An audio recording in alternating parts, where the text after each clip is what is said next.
Third.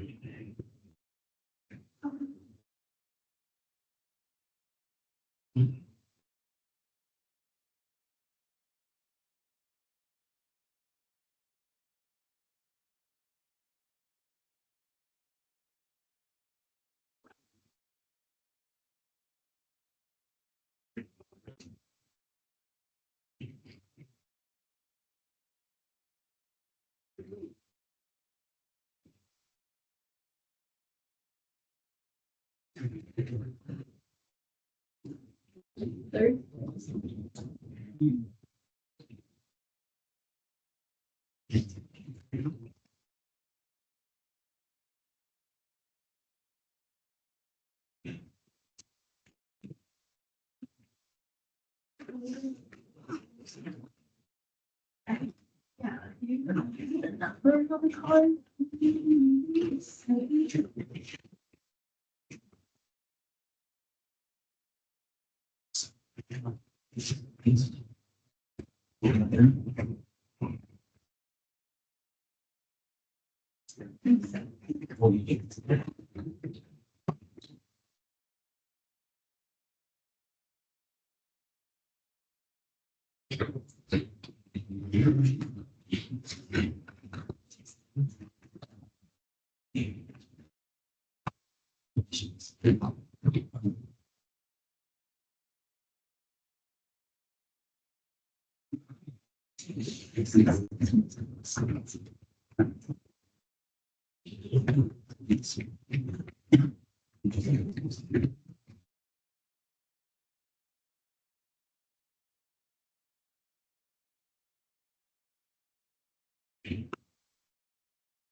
Maybe search it. Okay.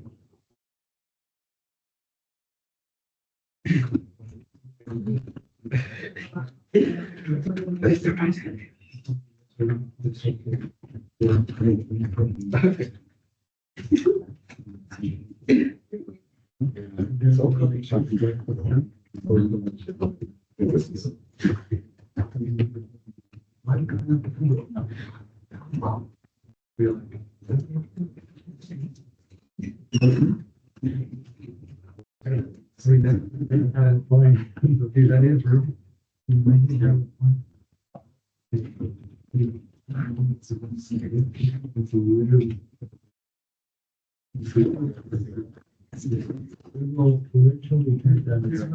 Yes, I heard about it. It's been all over the news.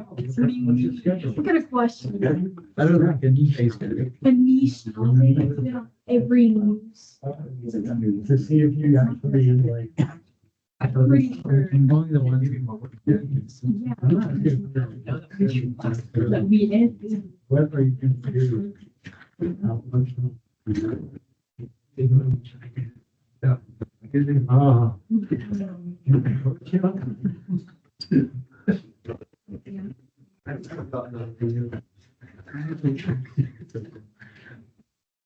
But David, yeah.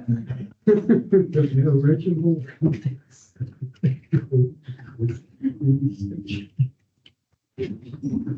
Naturally.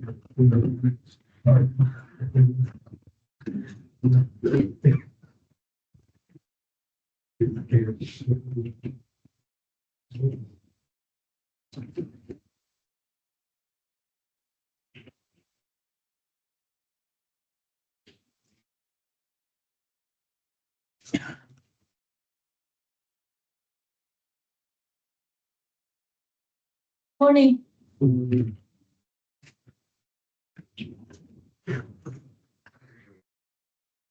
Graph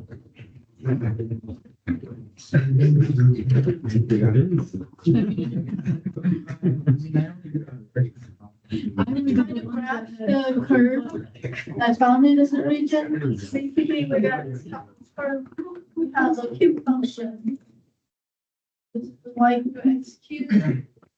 And we also have this sits above the curve. So it's above the y x cube, below y equal 1. Y equal 1 is horizontal line. So that's the lower bound. Lower bound is y equal x cube, upper bound is y equal 1. Which has x equal to 0 and x equal 1. This is really 1, 1. This 1 cube is 1. So that was x equal 1, that was 0, become x equal to x equal 1. That's the region. We're rotating this region about x-axis. Rotating this way, this way. You end up having something like this. This way. So you have inner curve and outer curve. This is the calculation of volume, and then because of rotation of x-axis, you have to do the Wassermann's inner circle arcs. So it should be equal to pi big R squared and small r squared and dh. So we show method of volume. The question is not too complicated, but when to actually understand the figure, you kind of see what's going on. It helps to on the computer.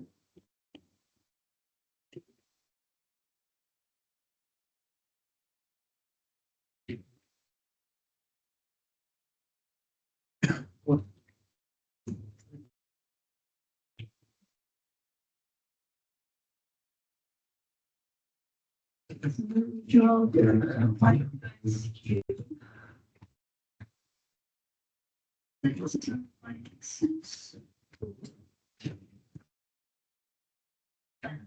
first one. And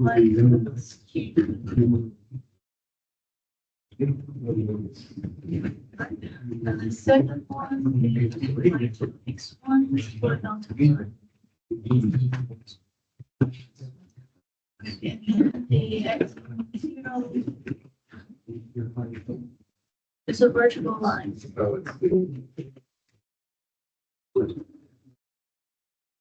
And the x equals 1 is also a vertical line.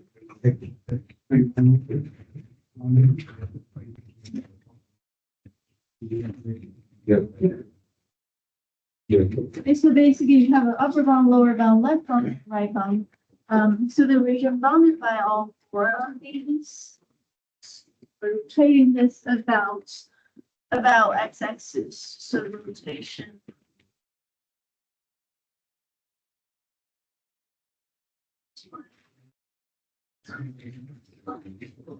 And for those other rotation, we're forming this.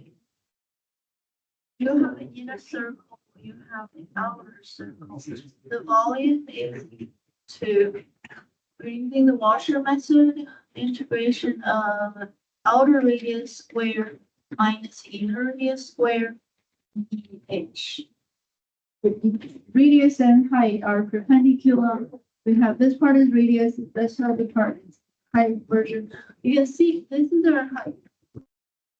And that's the radius. This is the inner radius, and this is the outer radius. So the inner radius is on the cube function, and we can see the radius, the y value. Inner radius is the y value on the cube function, x cube, and the outer radius is on this line. You're rotating this. It's outer radius. It's on the line of y equal to 1. So assume our radius equal to the y value. But then y value equal to 1. I mean, this is 1. That's also 1. This point is a 1, 1. Okay, so kind of see the integration boundary will also be 0 to 1. And also because the radius is modeled by the y value, so your height is modeled by the x value. So this is the x. So I want to make sure that the whole integration will play out to the right form. So we will end up getting the equal to pi and 0 to 1. The outer radius equal to 1 because it was on that horizontal line. That was the upper bound. So this 1 square minus the inner radius is this one. That was an x cubed.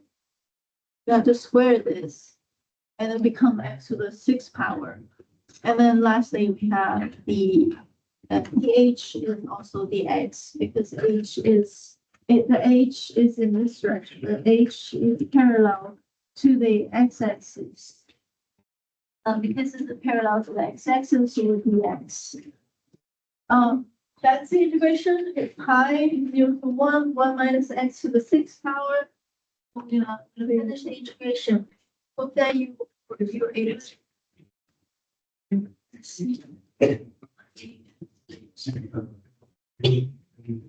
Still not. That change. Let me report your answer.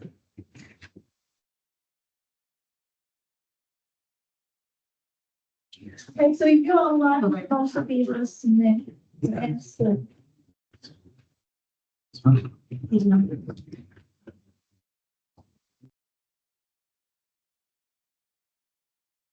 you. Thank you. Yes. Also, do you remember the number? 28.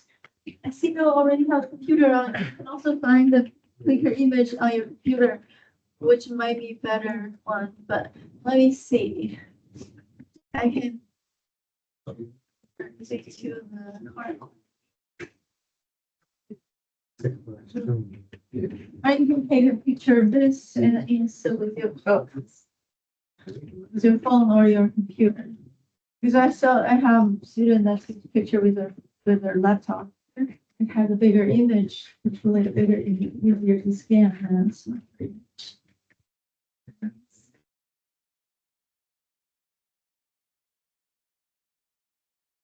All right, if you want to double check the answer, here we are.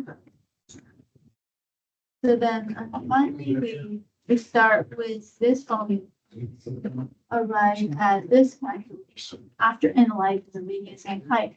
So the calculation is pi times integration of 1, 0 to 1, 1 minus x to the 6th power x. So the antiderivative is pi times x minus x to the 7th power over 7, evaluate at 0 and 1. You calculate that one is 1 minus 1 over 7, so it's 6 over 7 times pi. So,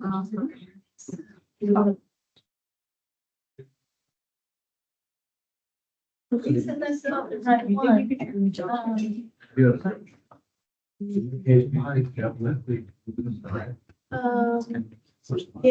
think it's possible to use a shell method. Shell won't scan. It's the Flickr.com. And you go to the upper line. I don't think you don't have to log in the image. You can just say Flickr card image. If you just Google Flickr card image, you should be able to find the website. It works this time. Thank you. Jacob, that's not the right one. It's see the calculation.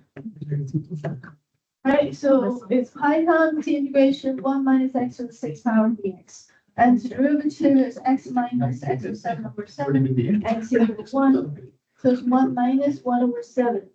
1 minus 1 over 7 is 6 over 7. That's the integration part. So 6 over 7 times pi. That was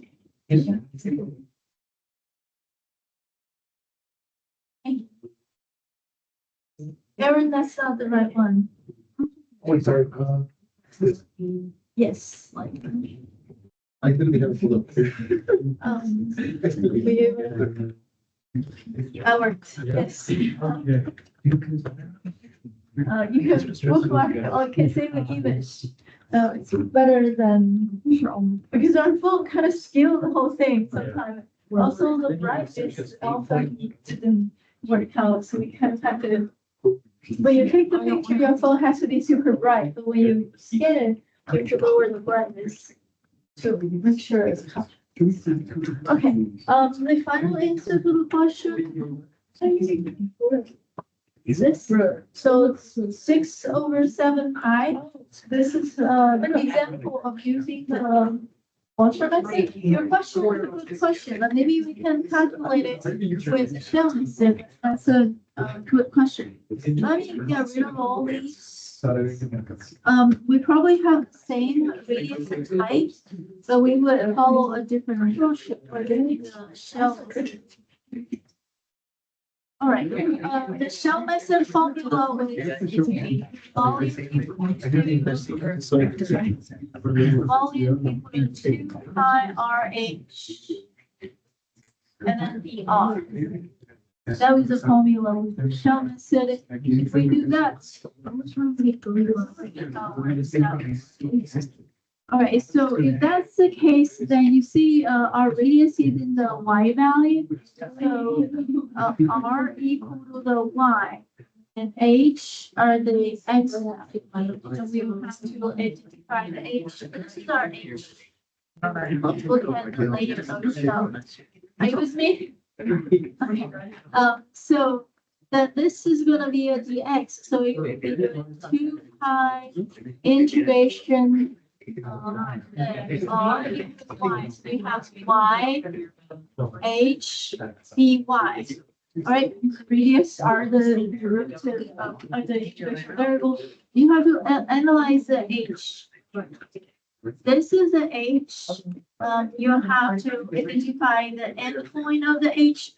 This is 0. That was on the curve. So x. The endpoint of this h, the height calculation is on that cube function. So in that cube function, you have x equal to cube root of pi. Because our integration variable is y, so we can analyze h from the cube function. You have x equal to cube root of y, which is y to the 1/3 power. And that's what we're doing at h. So you would do 1 minus y. 0 to 1. No, it's actually 2 pi integration 0 to 1. Y times y to the 1/3 power. Because one end is the cubic y, the other end is 0. So this minus this, that's the h. See, we're rotating the height to a shell. For the h. It's a horizontal. That's our h for the shell. Because if you, so then when you are doing the shell method, once you identify the variable for your r, we don't have to analyze the radius in detail. You have to analyze the h, because h is the one that we're rolling into a shell. So h is changing. Whenever the radius is changing, the h is changing. Get many of the h value. So h is one end of the h is on the cube function, one end is at 0. So you have the cube root of y minus 0. That's how h. It's a distance. It's a horizontal distance. You have to take the right side x minus the left side x value. So subtraction of the x value. I have a question. We're doing the integral from 0 to 1 either way, but is it a to b or is it c to d? Well, if you were doing the shell, you have inner shell, outer shell, then this is shell. So it's based on different radius. Okay, So it's 0 to 1. So it's c to d. It's c to d. Yeah. Okay. So, yes. So with the shell method, we were using the y value, so 0 to 1 for the y value. But with the washer method, we're doing this. We're slicing into washers. So the x value is from 0 to 1. We're doing differentiation integration with respect to the x value. So the different approach are using different variables.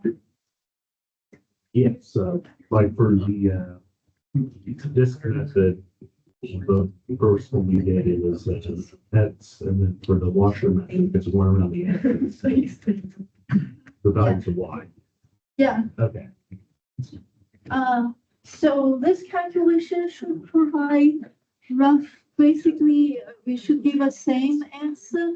If you integrate, you have 2 pi integration of y 4/3 or dy. These two, if you multiply the power in 1 plus 1/3 is 4/3. So if we integrate, we will get, this integration, the antiderivative is y to the 4/3 plus 1. That is 7/3. This is over 7/3. Right, and then you evaluate from 0 to 1. When y equal 1, the numerator is 1 to the power, 1 to the 7 numerator power is still 1. So it's gonna be 2 pi, and then 3/7. Okay, and then the whole answer will be still 6 pi over 7. So we're getting the same answer with the shell method or the washer method. And that's the full solution using the shell method. So I'm just saying, this kind of question, normally you can solve a question with the disk or washer method, and you can solve with shell method. But usually the question using shell method, you won't be able to use the disk or washer. So I would think the shell method is a little bit more versatile. I got confused on it because I had cube root y to get like, H is usually like an x cube minus x1, right? This is a y equal to x cubed. This is the x. So our height, in this case, we're rolling this as a height of the edge. So we have to calculate the, from y to x cubed, we have to calculate the x value. So it's different. So if you were given another y x, that, whichever one is furthest away. Yeah. This is this question was just reviewing the washer method or the shell method. I hope that you all submitted your answer. Anyone else? The final answer should be D. Calculate 6 over 7 pi with both method. The answer is the same number. Do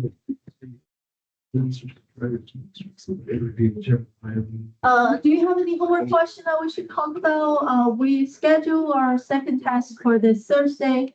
So Monday, today, and Tuesday, Wednesday, we're getting ready. And there is a practice question on Georgia View. There's also solution attached to it.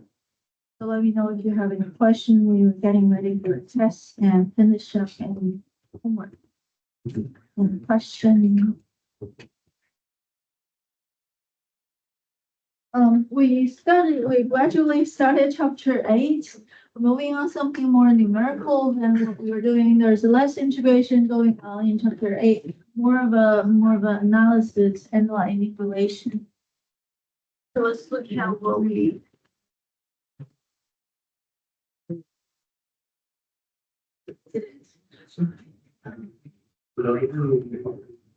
We started 8.1 last week, so we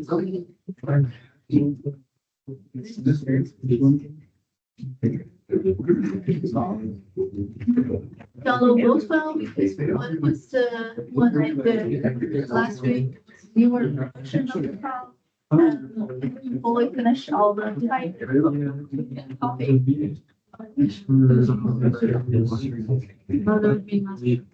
All right, last week we started talking about sequence. Sequence basically is a special function where the domain is just natural number. Normally a rule-bound function, the domain can be any real number, which causes you to be able to draw a graph continuous. But when the domain is only the natural number, we're not allowing the x value to be 2.1 or 6.5. It's all natural numbers, 0, 1, 2, 3, 4. So it's kind of counting different with a single formula, you're counting for all the natural number. The outcome is dependent on the income of the number. That's why it's a sequence, because you can count it one by one. Right, this is definition for a sequence. You can think of it, matching from natural number onto a list of the value. So when you are listing those numbers, like A1, A2, A3, a list of the number is considered a sequence. So the look of a sequence, when you try to present it, there are several different ways. You can present a formula, you can present a number one by one, we can present a graph. The first example, we have example of a formula of 3 sequences, and we're trying to practice understanding it by writing out the first 4 number of the sequence. So that was the first example. You make n equal to 1, 2, 3, 4. We calculate based on formula, we calculate number they go. 3, 9/2, 9/2, 27/8, and then you can keep doing A5 to A6 to find what exactly was that sequence. And you can also write it into a list of the numbers. Those are the term we call AN. Second example, it has a special component that's -1 to the power n. This is a very common approach when you want to represent something that's alternating. So if you have only 2 numbers that you want to alternate, you do this. So 4 is like the center of the number. You go +1, -1, +1, -1, +1, -1. So -1 to a odd power is -1. -1 to the positive power. Well, that's wrong. -1 to a odd number is -1. -1 to an even number power is positive 1, which causes you to add 1. So we go 3, 5, 3, 5, 3, 5, alternating sequence. And then the third example is when -1 takes on the power. The -1 does not have an n power n. It has a power n times n plus 1 over 2. So the consequence of that is also an alternating, but the length of the alternating is no longer 2. It's not -1, -1. Instead, it's negative, and positive, and negative. I think it causes the alternating to be a little bit longer. And that's called by the function that we had in the power of -1. I think it's because that was equal to 2. That's not understanding it. So these are a couple of examples on if you want to achieve a certain outcome of the number in the outcome in the list of the and what you can do to create a formula to fit that requirement. Another thing is sequence can be represented with graphs, and graph could also always be a way to understand a relation of numbers in a more visual and direct way. A graph, say first sequence, the 3 to the power n over n factorial, and you can see those numbers. It's for a moment it was increasing, and then it started decreasing again. The reason is because the n factorial with n case larger number, n factorial can be way bigger than 3 to the power n. So when the denominator is much bigger than the numerator, the number is quickly achieving or approaching 0. Okay, that was the first example, limit of the sequence of years. And the second example goes 3, 5, 3, 5, 3, 5. So you can see it alternating. The points are going to keep in the same format: 3, 5, 3, 5, 3, 5. The input value is on the horizontal axis. Output value is the y value, y-axis. Something. You smell something? No? Okay. I don't know. I feel like I hope there's no chemical in the example fault. Anyway, third example, if we try to visualize it, you will have your n value as the input. N is our input value. And then the whole formula calculated the y value. So these are x value pairs using the formula as visually directed, and you can see the points are getting closer and closer to the horizontal axis. So we know the function value are getting closer and closer to 0. So, that's the first example where you have the formula trying to figure out value of the sequence. So this is, from formula to find number in the sequence. The second kind of question is like this: if you already have the number, can we find a formula? And we have a couple examples here. And these we already have the formula, so then we created a couple of couple of sequence and find the patterns there. This is the question that we stopped last time. The first example, so we try to follow some kind of way to determine the formula. We determine the formula.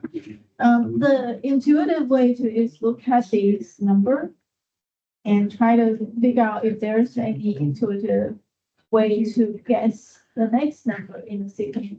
Because sequence can go on and on. What you see is the first few numbers, so it's not the whole sequence. If you're able to figure out what was the next number, you probably can already observe some patterns and reasoning. For example, the first one we try to look at it and realize is the difference between two consecutive number is 3. We know that add 3 will cause us being able to write the rest of the number. Then you can see the pattern. It starts with the first number being a 2. We add 3, add 3, add 3, and creating the whole sequence. Right, so then we realize that because every time we're adding the same number, the equation, the points, if you graph the whole sequence of the XY plane, you end up having 4 points that are going up, up, up, up, right? And every time you add 3, so the whole thing is following the line. So that gives us the idea that the visual presentation of this sequence has to be a line. Therefore, the formula has to follow equation of the line. So number one, we already know that we're adding 3, so the slope must be 3 in this case. Okay. So we're gonna try to use our understanding of the equation of line. We kind of already had a lot of practice on how to handle lines. The first one is A1, which is 2. So input is 1, output is 2. The second point is 5 in the sequence. So A2 is 5. Then input is 2, output is 5. So you can find the slope and find one. So that takes a little bit of time. What I did is just that the first number gotta be 2, 3 times 1, add one number to give you 2, and just minus 1. 3 minus 1 is 2. So I basically is visually looking at it. So if the equation of the line is 3, y equals 3x minus 1, then the equation for the whole sequence is 3n minus 1. So that's one approach. Another approach is review that what we have here is a arithmetic sequence. Whenever the subtraction of two neighbor number is always the same number, we call that as common difference. So in this example, there's a common difference between any two neighbor number, 11, 14, there's 3, 14 and 17, there's 3, 17 to 20, there's 3. There's a common difference of 3. We use letter D. D as in difference. So D equals 3. A1 represent the first number. AN represent the nth number. So from the first number to the nth number, how many D are we adding? N minus 1. So D times N minus 1. For example, if N equal to 2, N equal to 2, you add how many? 3. You add only 1 3, right? 2 minus 1, you add 1 3. Are we okay there? Right, so you can think of the n and the 1 as the x value. This is just saying the y value for 1 and the y value for n. How much difference between a1 and an? The difference is d times n minus 1, right? Because the index is 1 and n, right? Let's take the x value. So here you have n minus 1 there. So there's a talk about arithmetic sequence. You can expand this to between any two number in the arithmetic sequence. You go an equal to am plus d times m n minus m. Right, so between an and am, the m's number and the n's number, how many difference? How far are they apart? There's a common difference, and you get n minus 1, n minus m of d in there. So then compared to, that was a common formula, which is a special case because we normally start from A1. But this is saying that if you take any portion of the arithmetic, you still have an arithmetic sequence, except you start from here. It goes from here to here. How many D? 1, 2, 3, 4, 4, right? 4 D that we're supposed to add to these. So this is a more general version of the arithmetic, just basically saying y, and that's like the y value, subtraction of these two y values divided by these two values, that's your common, that's your slope. So anyway, it's a little discussion on some of the extension. Only formula you could have, you could look so deeper, has a different version of it, more general setting of it. Anyway, that was a formula for arithmetic sequence, which also leads you to the right formula for the same one. In this case, like that was A1 is 2 and B is 3, and there's n minus 1. So 2 plus 3 times n minus 1, which also is 3n minus 1. The same formula. All right, so this finished our first example. Do you have any questions? All right, so let's move on to the second example.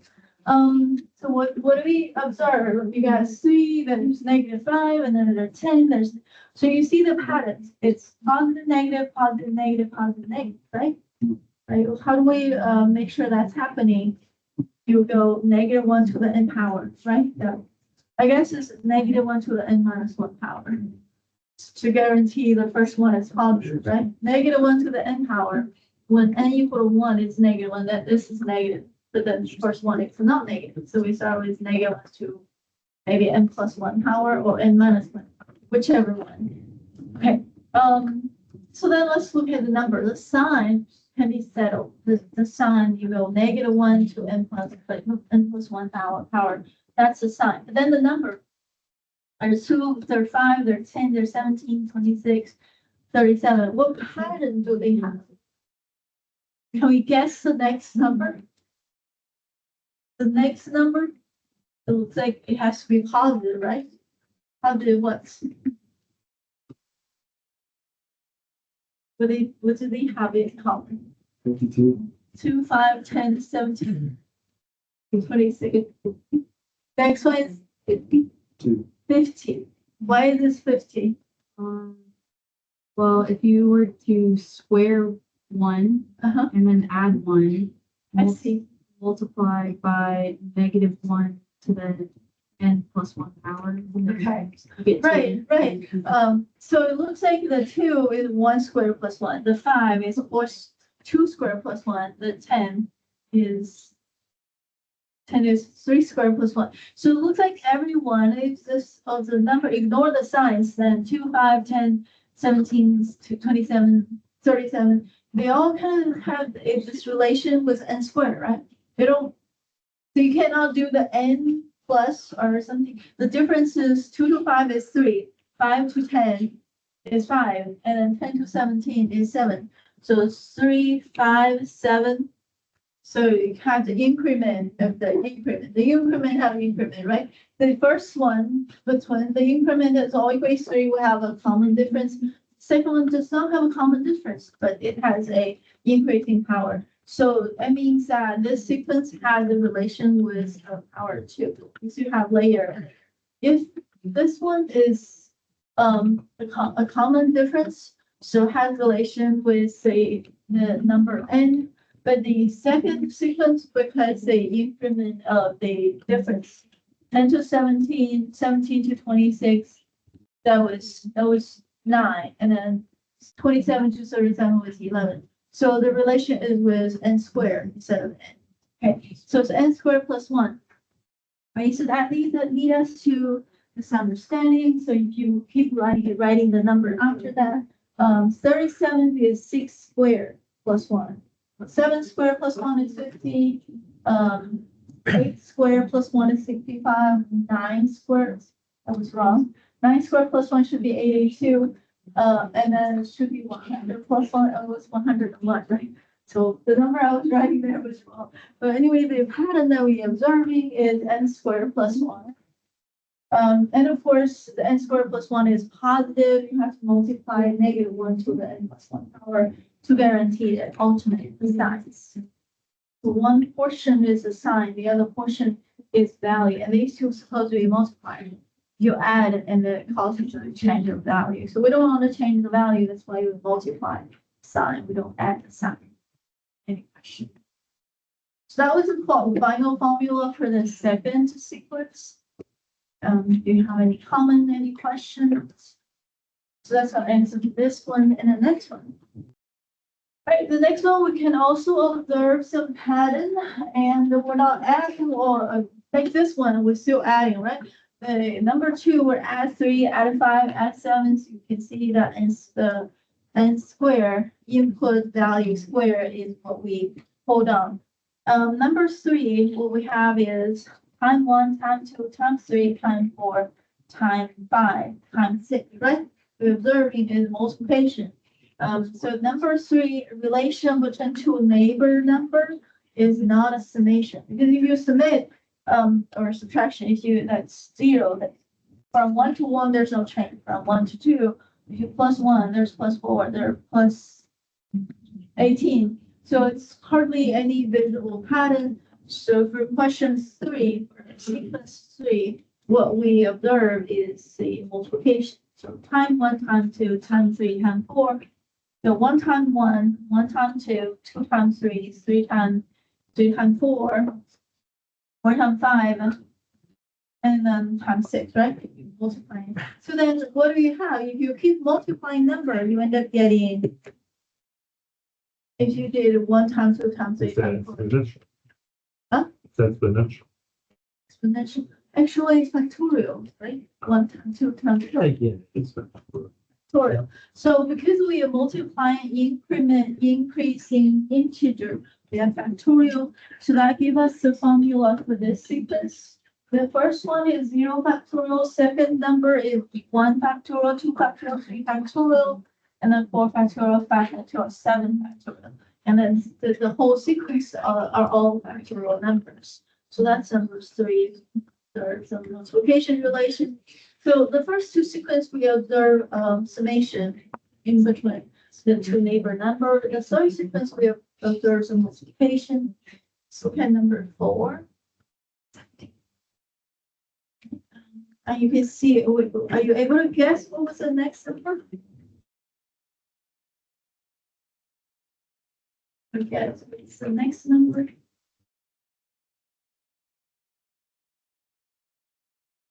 Okay, so so it looks like some of the fractions are being simplified, but at least we can observe this. The numerature looks like 5, 15, or 25. No matter, despite all the other information, we can observe all the numerature are multiple of 5. So 5 times 17. There's always 5 in there, and the last digit are all 5. The bottom number are 2, 8, 4, 32. They're all the same power of 2. So not just 2 power of 2, 2 to the power 1, 2 to the power 2, to the power 3. We see that, and then maybe we can fill some of the common factors.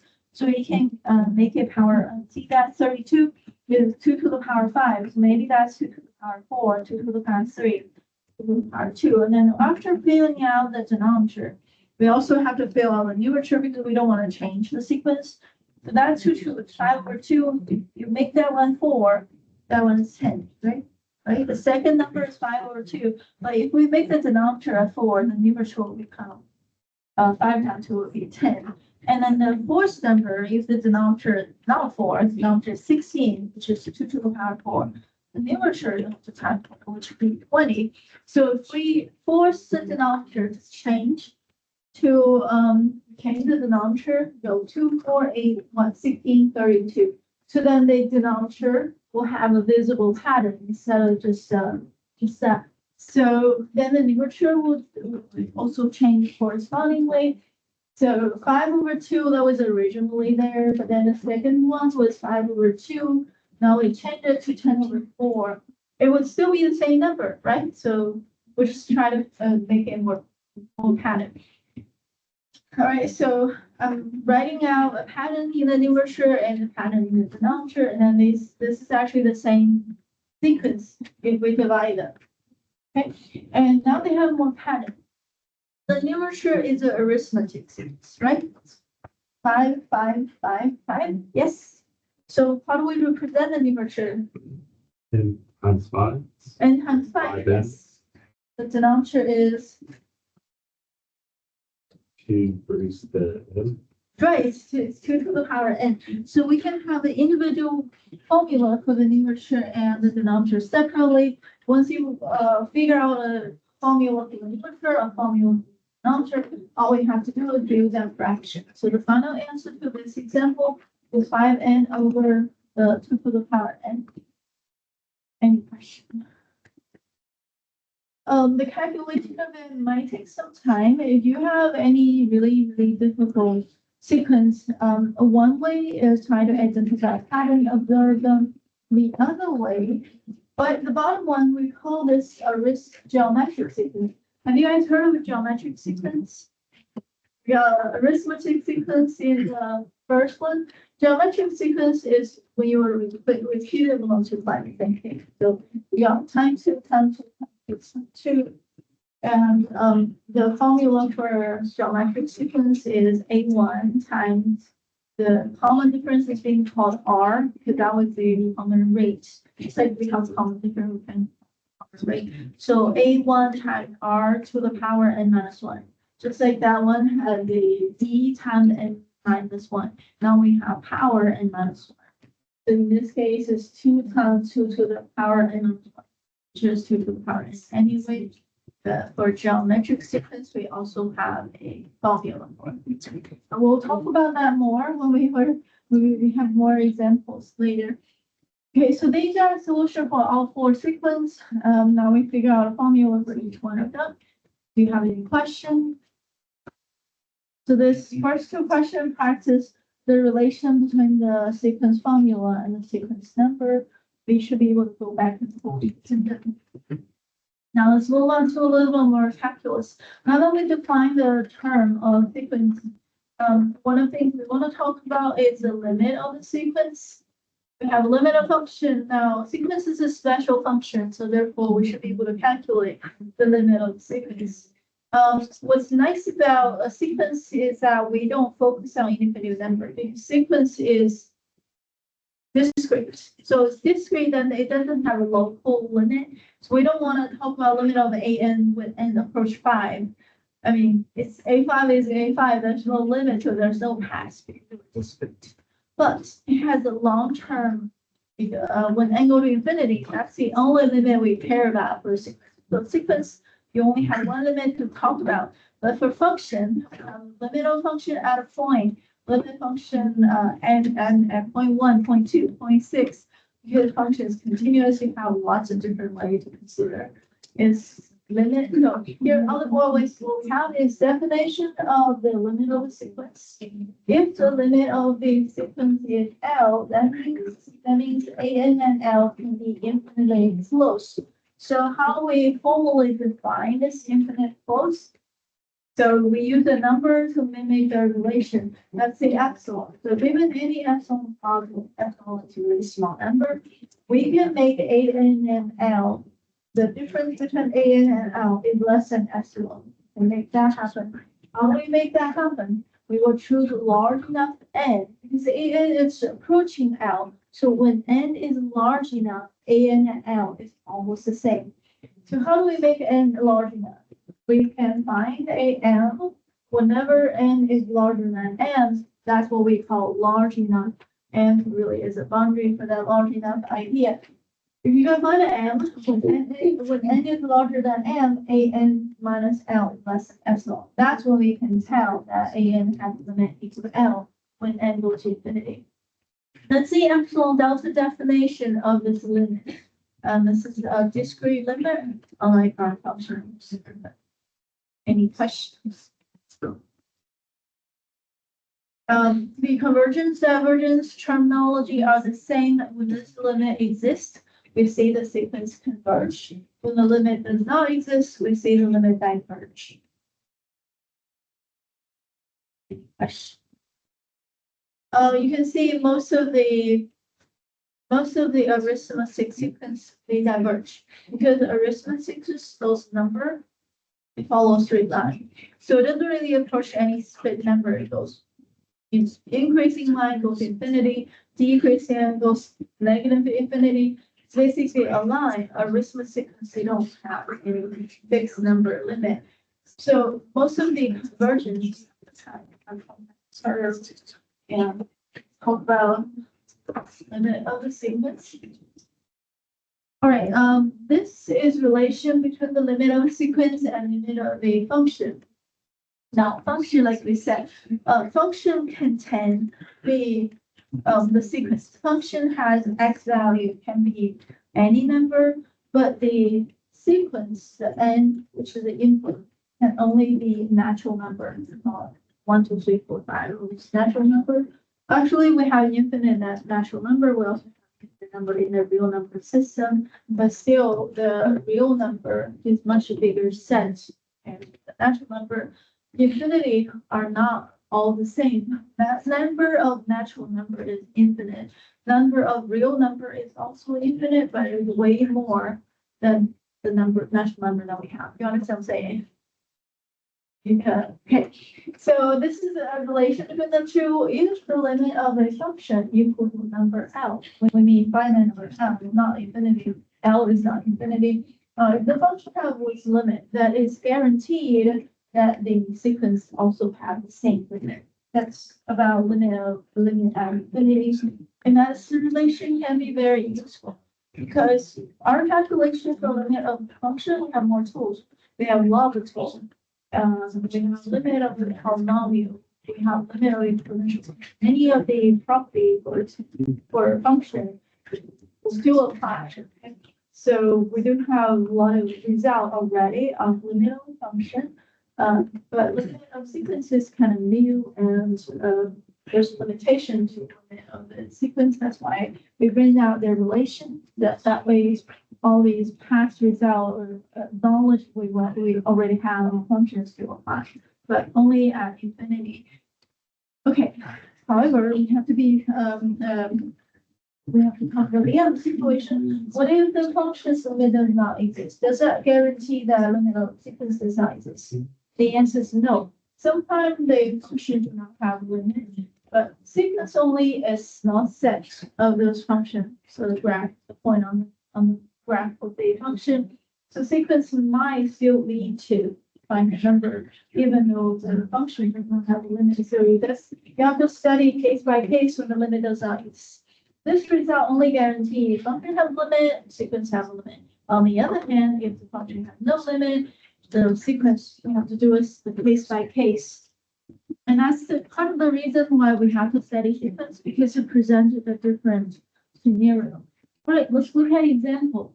The first one I put on the top is limit of 1 over x when x goes to infinity. When x is really, really large, 1 over x has a limit equal to 0. So as a consequence, whenever the function has a limit, the sequence has exactly the same limit. So limit of 1 over n goes to infinity equal to 0. So it looks like about the same, it's with only a change of variable. But because we always use the letter n to present natural number, this one is saying 1 over 2, 1 over 2, 1 over 4, 1 over 6. That keep going. It's approaching 0. So it's all those sequence number are going approaching 0. Now this one, 1 over x, is this x can be decimal number, can be a fraction. So this x there could be a lot more possible value in the process.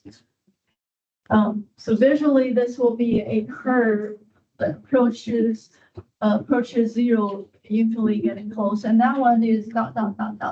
Those dots is approaching a y value of 0. So there's a clear difference between the two notions. Anyway, the other example shows if we are having a function cosine 2 pi x, this function, the 2 pi is a frequency. So this function is a curve, it's a cosine curve. The cosine curve goes oscillating between 1 and -1. So the function does not have a limit. If x goes to infinity, that means x is really, really large. Like cosine 2 pi times 1,000. So sine 2 pi times 10,000, cosine 2 pi times a million, right? They're not approaching anything. They're still gonna be up and down between -1 and -1. But on the other hand, if you have a sequence that says cosine 2 pi n, now n is an integer. 2 pi is an integer number of cycles. Now cosine 2 pi equal to 1. Cosine 2 pi times 2, which is cosine 4 pi, also equal to 1. Cosine any integer number, like integer times 2 pi, so cosine 2 pi, 4 pi, 6 pi, 8 pi, they all equal to 1. So limit of this sequence when the n equal to a natural number, equal to 1. So this is the illustration of the sequence being only part of those points, and those points are right at the top of the sequence. That's why they have a limit, and even though the function has no limit, we can actually visualize what happened here.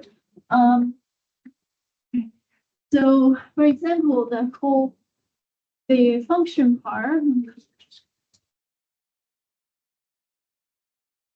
Oh. It's working. Misspelled. So we can graph the function is a cosine curve, y equal to cosine 2 pi x. So that's the cosine 2 pi x. And then what about the sequence? It goes all that f of x. So that's f of x. And then we can graph the sequence. Oh, this is something bad. It's not working. Okay. So this is how we can do 1 f of 1. You see that point there? There. So that's a plot of the sequence. And then we remember for a sequence, we only take natural number f2. And then we have 3 f of 3. All right, and then we have 4 f of 4. 5 f of 5. So this is what we have. Those are the A1, A2, A3, A4, A5. You see those colored dots there. And then you can see it was horizontal, right? So it has a constant y value that only equal to 1. And that's why the sequence has a limit, but the curve has not. Sequence is only a subset of the entire curve. So it does have limit. But that's the situation when it does have limit, and we have to look at them, follow the number in the examples. We can't decide without studying. So that's one example. All right, so we're gonna look at a few more examples on determining the limit of a sequence, and then we're gonna look at relation between all of the calculation. I'm gonna look at these one by one. The first one, the sequence is 3n squared minus 2n plus 1 divided by n squared minus 1,000. All right, so how do we find this is a limit calculation. How do we find the limit of a function or a sequence or an integral? If we want to find limit, there's always 3 ways to look at it. Number one, numerically, if you want to calculate the number that is in your limit calculation, and then that gradually let it approach the limit. When you can use the number, and this involves more calculation. If people don't like to punch number, you like. Or to do that many calculations with my calculator, I can press my finger. Then another approach is you want to have a graphic display of the function. You can graph the sequence, graph the function, graph an equation, right? So graphically represent your question and also give you a pretty good idea of what was the limit. Number 3 is algebraic reasoning. That's the one we are focusing on. Most of the calculus work on how to find the function, how to differentiate the function. Well, just the function tell us what was this. So analyzing the algebraic formula, and we know that limit of 1 over x equal to 0 if x goes to infinity, and that's the reasoning. And we know that limit of limit of the L'Hopital's rule. Right, L'Hopital's rule is a way for calculating limit, and that's the reasoning that's from the Lewis theorem. So the last one is more complex, have different scenarios. You may have to think about what some of the common examples to like talk about it. All right, so we might be able to do all three, or one of those would be more useful. Like start with the first one. The first one, I think we could look at our reasoning. We already know that if the limit of a function exists, then it's guaranteed the limit of the sequence exists, and it actually equal to the same number. So we turn that to a function, limit of 3x squared minus 2x plus 1 over x squared minus 1000. Notice that x is approaching infinity, and we mentioned this a while ago. When x is going to infinity, the only one that matters is the highest power. So the numerator, the highest power is 3x squared, the denominator, the highest power is x squared.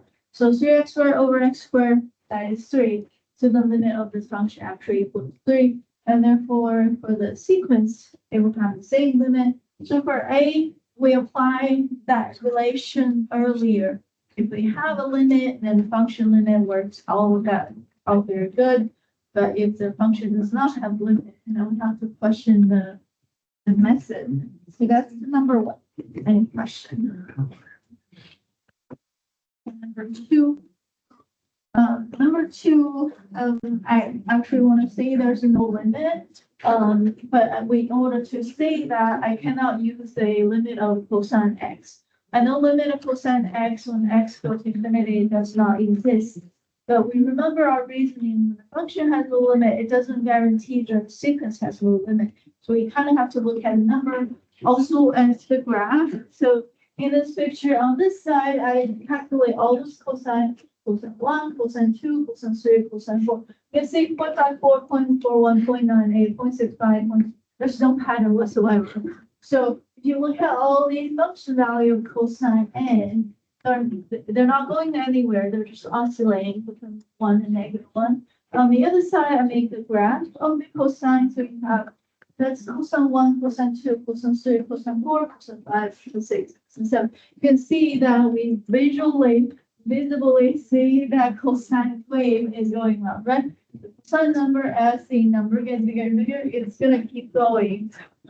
So follow the cosine curve, and it never really approach any specific value.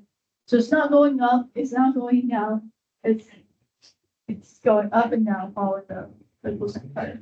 And so visually, the limit does not exist. Numerically, we don't see any number, right? Numerical exploration, we don't see any number getting closer by. When the limit exists, you will see those numbers are getting closer to identical number. And right now, they're just all over the place. I mean, why not? We didn't see all of that. Any question? So this illustrating the approach using the number and the approach using the graph, because I don't have a good way to reason with it. Because the reason, is failed when you think about function. Using the number and the graph in order to prove that it does not exist. Any question? All right, so think about the method of when you are trying to look for the limit of some function or sequence. The last example is this one. Again, this limit, if you turn that to a function, -1 to the power x over x, you can graph it with decimal, you won't get a graph because the function is not well defined. For example, -1 to the power 1/2 is undefined, and -1 to the power 1/4 is undefined. So there's many number -1 to the power of that x value is undefined, which is the reason that this function is not well defined. Therefore, we won't be able to ever get a graph. So obviously, graph is out, and the function, if it's not well defined, there's no limit. So we don't have a limit on negative of x over x, but this one is well defined. So -1 to an integer power was always fine over an integer power. So this one, the sequence is well defined. The function is not. And if you want to find the limit of the sequence, and that leaves us a couple of methods. Number one, we can calculate the value. number one, we can calculate the number related to this. Let's see. Use number or we can use graphs. The number are, n equal to 1, it's -1/1. So that's just negative. I'm listing the number is n equal to 2, that's +1/2, -1/3, and +1/4, and -1/5, and then +1/6. All right, you see where we're getting. Do we have a limit? And you can imagine if it keep going, then you have 1/100, right? And then you keep going, you have 1/1000, right? Even though there's positive, negative, but you see where we are going with all these numbers. What was the limit? It's 0, yes. Another way is looking at the graph, and we can do this. Obviously graph the whole thing is not gonna work. For example, if you go here, you go, -1 to the power of x, see, and then divided by x, that's what happens. You see, I don't have anything. However, if you go 1, f of 1, there we have it, and then 2, f of 2, positive now, and that's 3, f of 3, and 4, so you can visually put in those dots, and you can see they're up and down, up and down. And then you can do it with the limit approaching very slowly, getting to 0. But that's along the line we have at 40, f of 40. I don't see it, it's way down the line at 40 there. See? So it was oscillating at first, it is oscillating the whole time until it's getting pretty close to 0, right? So eventually the y value is what we're concerned. The y value is getting closer to 0. So limit of this function equal to 0. I think that's the numerical example. Any question? The limit of this one, the function is not well defined, but using number or using a graph of the function, you can see the limit of an, or you can also say limit of -1 to the power n over n, with n go to infinity. This limit equal to 0. It's a very special limit, and we're gonna keep coming back to it again and again, so that's why we need to specify. Any question?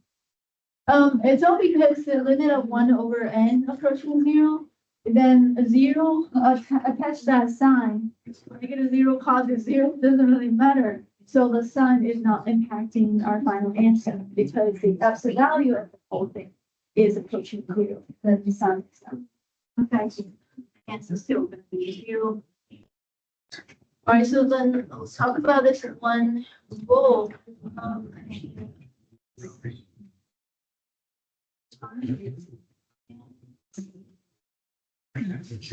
I rewrite this here.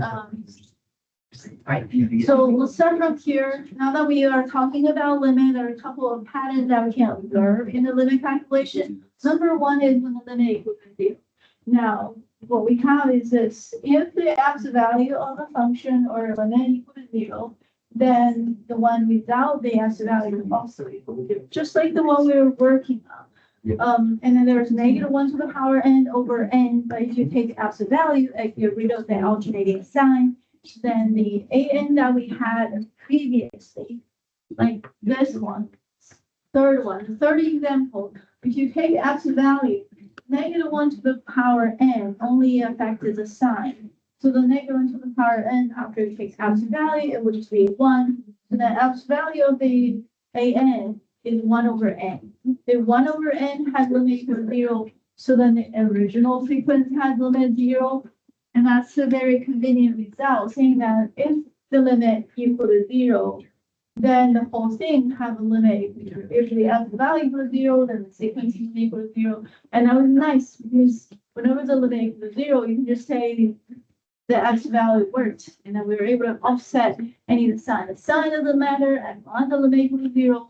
But it doesn't work out when the limit is not zero. So for example, this one. We already know the first one. It's the third example in the previous example, but it's the first example in this one.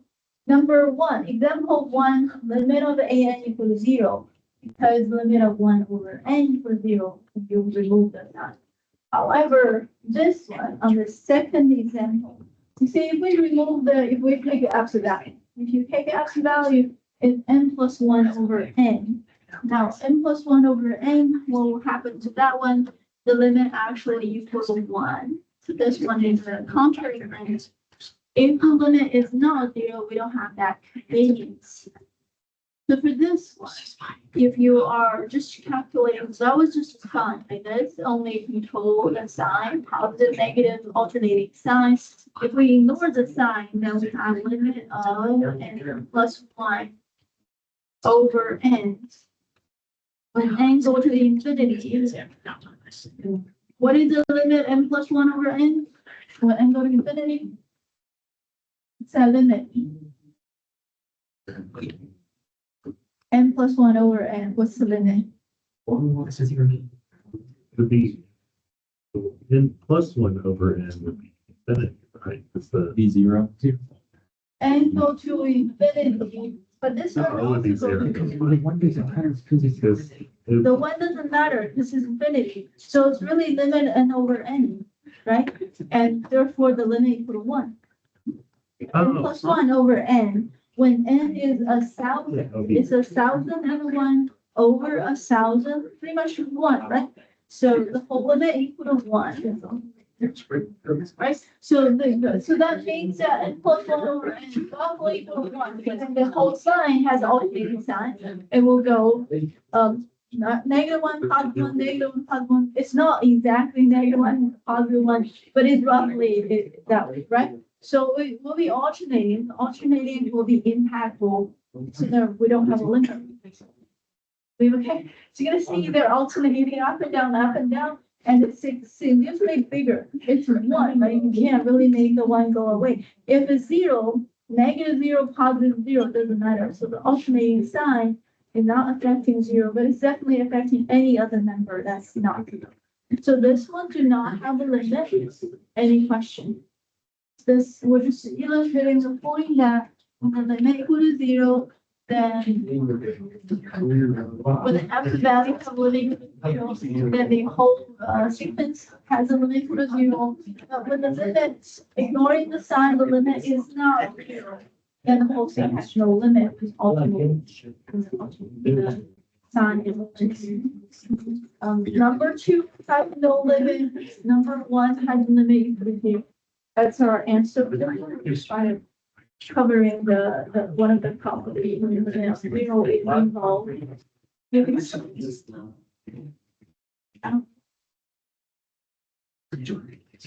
Right, a couple of properties, these are all limit properties. The first rule says if you have limit of an and bn, limit of a summation equals summation of the limit. That's number one. Number two is a limit of a multiplication equal to multiplication of the limit. We're multiplying L and K. Number three, it says limit of the division is division of the limit. So if you limit of L and K, we divide it. Number four says if you multiply a number to a function, that number can go out of the calculation. So limit of a multiplication still equal to the limit multiplied by a number. So these are some of the properties we already have with the limit of a function. They still apply to a limit of the sequence. Any questions? So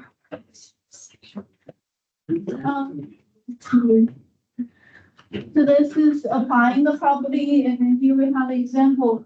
If you have n plus one over n squared, limit of this equal to zero, because when n go to infinity, n squared over n over n squared, that's simplified into one over n, so limit equal to zero. when the denominator have a higher power than the numerator, the denominator is way bigger at infinity. That's why the limit is 0 for the an. Bn is 1 plus 1 over n to the power n. When n go to infinity, the limit is a natural number base, special number e. And that was really one of the definitions for e. Limit of 1 plus 1 over n to the power n is e is the exponential function base. This is actually exponential calculation. Cn is n over n times sine 5 over n. And this limit equals 5. Any questions? Okay, so you can move the n to the denominator. So sine 5 over 1 over n. So that's why the ratio is 5. The sine x over x when x approaching 0 is 1. So sine of the small angle over a small angle. When that angle approaching 0, we have 5. So limit of the third sequence is 5. Apply that, we can see the bottom two practice questions, bottom three for practice. For practicing using the rules, the first one is an plus bn. Now a and bn added together. So the answer for question 1 is 0 plus e. Answer is e. Second example is bn times cn. The bn is limit e, cn times limit 5. So the answer for question 2 is 5e. Now number 3, we have a number multiply an times limit 0. So 1000 times 0, the answer for question 3 is still 0. For the property of multiplication of the number. So on the screen, we see application of property of limit. Do you have any questions? So I have 3 limits for 3 different sequences. At the bottom, we apply those limits. So the rules that we were talking about in the previous page is helping us finish the 1, 2, 3 at the bottom. The example of applying from. Question.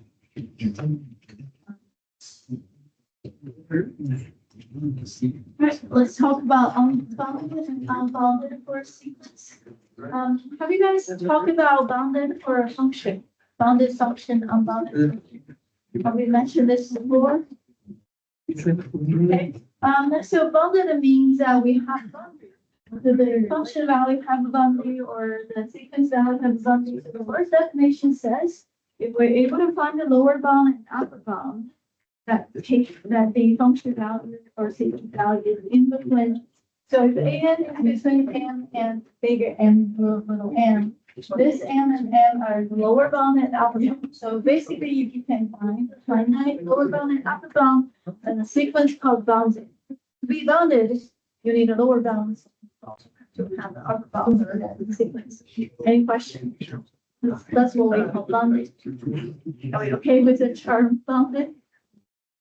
All right. And then there's unbounded. Unbounded means you cannot find anything like that. So, for example, like say an equal to n. So that means an equal to 1, 2, 3, 4, 5, 6, right? And we keep going. So in that case, the sequence do not have an upper bound, right? So it's unbounded. And that means you can't really find an upper bound. So if you cannot find upper bound or lower bound, that's unbounded. No. And then that's kind of a high requirement. To be bounded, you have to have a lower bound, you have to have an upper bound. On the other hand, to have a lower bound and don't have an upper bound, or you have an upper bound, you don't have a lower bound. So now we have this relaxed requirement. Being bounded is high requirement, and we relax part of it. So number 1, it says bounded above. So we say a function said to be bounded above. You can find an upper bound. And then we don't know if you have a lower bound, but we definitely have an upper bound. It's called a bounded above. So visually, your function goes, so they stop moving. Stop at a certain point. And the other one is bounded below. Bounded below means you can find a lower bound for your sequence. So term, the definition is very reasonable, right? Consider what we require of it. All right. So why are we talking about this? Because boundedness is very important for a limit calculation.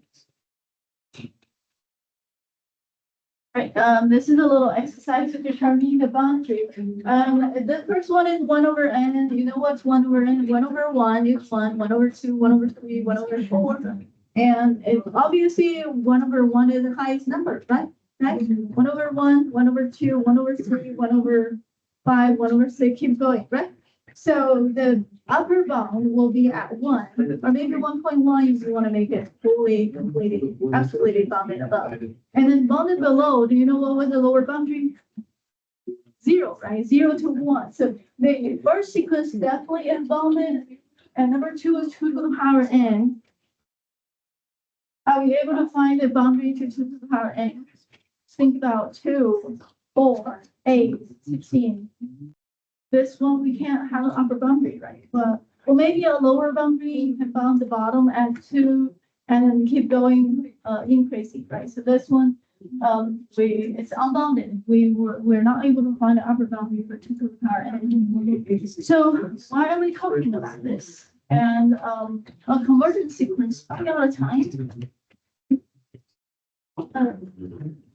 Yes, it's fine. Let's finish this tomorrow, and in the meantime, remember the test. Yeah, so let's get ready for the test, finish up the homework. This one also has homework up on webwork, but, let's try to focus on the test. This one. And we'll finish up later, but in the meantime, bring your question. Like, I'll see you on. You didn't know. I'm not going to.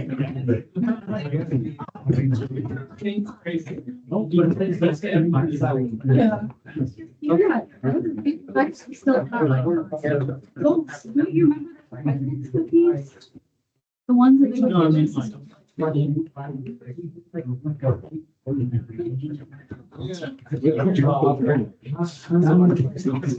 No, I actually prefer that. I remember. So I wanted to be the first, I wanted to be the first female president.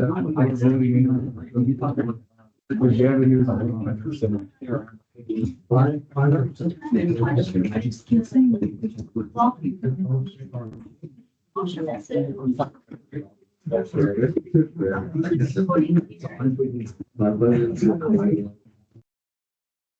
It's the your solution. Thank you. See you tomorrow.